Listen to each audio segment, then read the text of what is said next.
Méditation de la communauté des disciples du Christ vivant en ce vendredi de la 19e semaine du temps ordinaire, année liturgique A. Évangile de Jésus-Christ selon saint Matthieu, au chapitre 19, les versets 3 à 12. En ce temps-là, des pharisiens s'approchèrent de Jésus pour le mettre à l'épreuve. Ils lui demandèrent: est-il permis à un homme de renvoyer sa femme pour n'importe quel motif? Il répondit: n'avez-vous pas lu ceci? Dès le commencement, le Créateur les fit hommes et femmes, et dit: à cause de cela, l'homme quittera son père et sa mère, il s'attachera à sa femme, et tous deux deviendront une seule chair. Ainsi, ils ne sont plus deux, mais une seule chair. Donc, ce que Dieu a uni, que l'homme ne le sépare pas.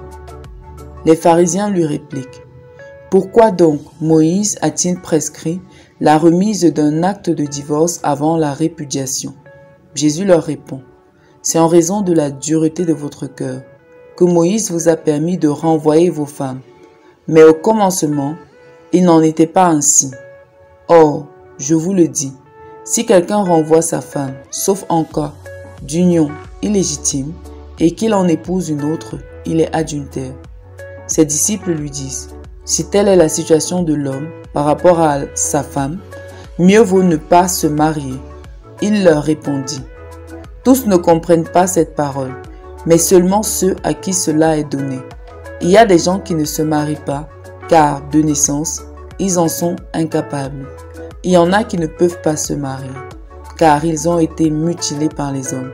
Il y en a qui ont choisi de ne pas se marier à cause du royaume des cieux. Celui qui peut comprendre, qu'il comprenne.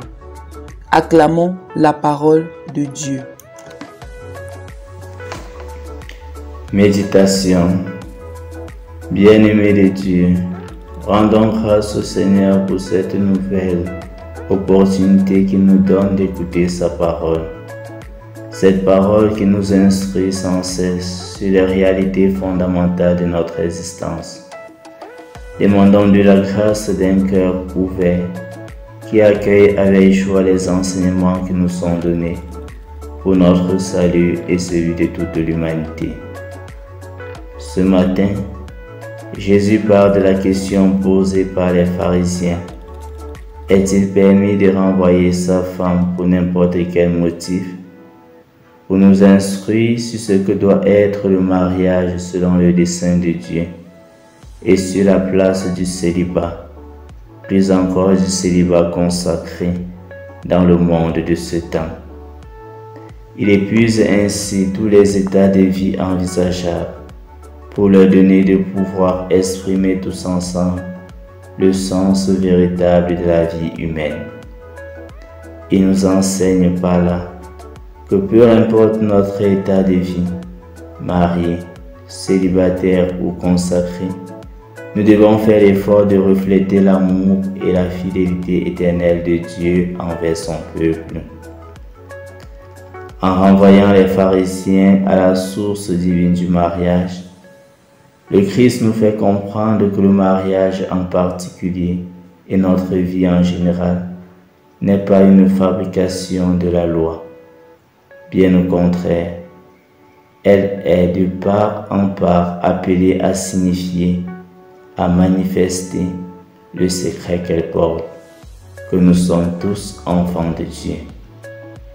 Et en tant que fils et filles de Dieu, notre vie, notre relation avec les autres ne doit pas être basée sur la recherche de la satisfaction immédiate et égoïste. Autrement, on transforme l'autre en un simple objet pour notre bonheur, un objet dont on peut se défaire après usage. Non, l'amour humain ne serait jamais un produit jetable, une recherche de satisfaction immédiate. Ce qui garantit la durabilité et la stabilité d'une union, c'est l'amour qui est un don réciproque, soutenu par la grâce du Christ. Si en revanche, l'intérêt individuel et la satisfaction personnelle prévalent chez les époux, leur union ne pourra pas résister. Prions. Seigneur Jésus, ce matin, tu m'instruis sur le sens profond de l'union matrimoniale et la valeur du célibat consacré. Ces différents états de vie, fondés sur l'amour véritable, portent en eux-mêmes les exigences de la fidélité. Donne-moi d'être fidèle à ma vocation et de respecter celle des autres. Intercession. Seigneur, nous te prions pour que nos sociétés sachent comment mieux promouvoir et soutenir le mariage, et pour que nos églises trouvent des moyens de soutenir ceux qui se trouvent dans des situations très douloureuses. Exercice spirituel. Si vous êtes marié, confiez votre union aux saints époux Marie et Joseph.